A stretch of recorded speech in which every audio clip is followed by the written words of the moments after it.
Entrez, Heini. Ah, ce Kuntz m'embête. Rappelez-lui, s'il vous plaît, qu'en mer, on ne salue pas. C'est un nouveau, Herr Capitaine. Il s'en fatiguera. Un nouveau, hein? Comme la Nouvelle-Allemagne.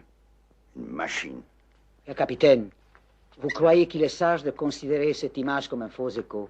Sage, opportun. Le temps est important, Heini. Au plongée, notre vitesse est trop réduite. En 48 heures, nous rejoignons le corsaire M. Nous prenons le code anglais capturé et on rentre en Allemagne. Et c'est cela qui est important. Pas le code, mais parce que dès que nous l'aurons, nous rentrons au Schwaffer. Auf den Wohl. Zum Wohl, Herr Capitaine. Ah, c'est un goût d'huile et de pourri et sans peste. Asseyons-nous, Heini.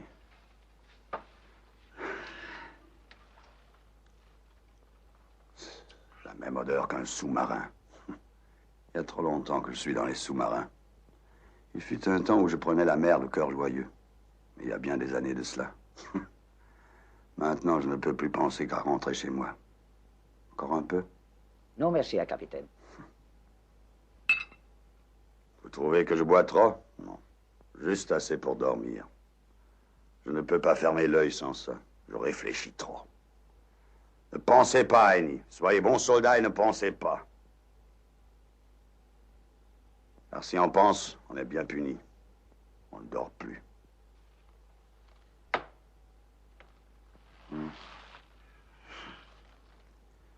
J'ai appris à mes fils à être de bons soldats.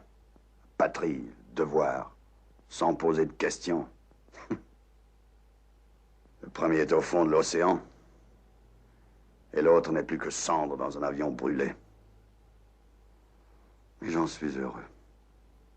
C'est comme ça que doivent mourir les soldats, jeunes et avec la foi.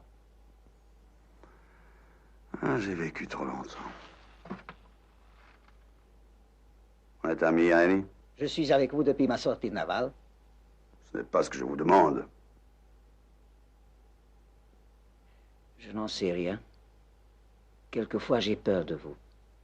Et souvent aussi, je ne vous comprends pas. Je ne suis pas sûr qu'on soit amis. Nous sommes amis, Heini, vous pouvez me croire, nous sommes amis. Puisque nous sommes amis, je vais vous dire quelque chose. Cette guerre me rend malade. Ce n'est pas une bonne guerre. Oh, vous ne vous souvenez pas de la première.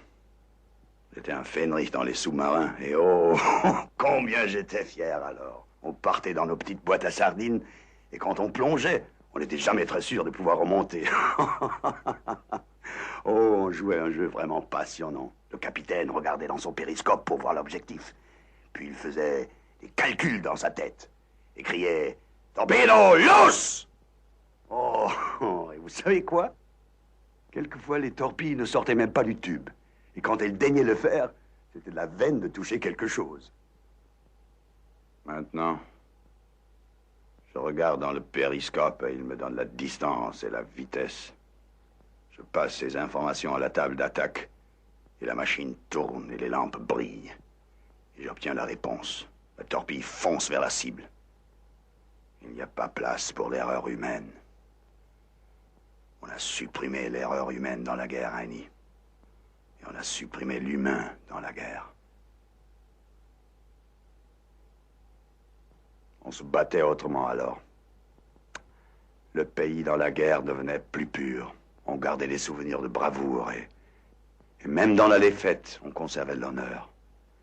Il n'y a pas d'honneur dans cette guerre. Et même si nous triomphons, les souvenirs seront affreux. Et si nous mourons sans Dieu.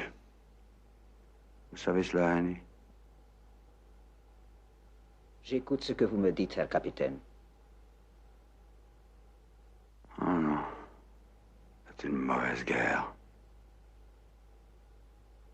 Ses raisons sont tortueuses.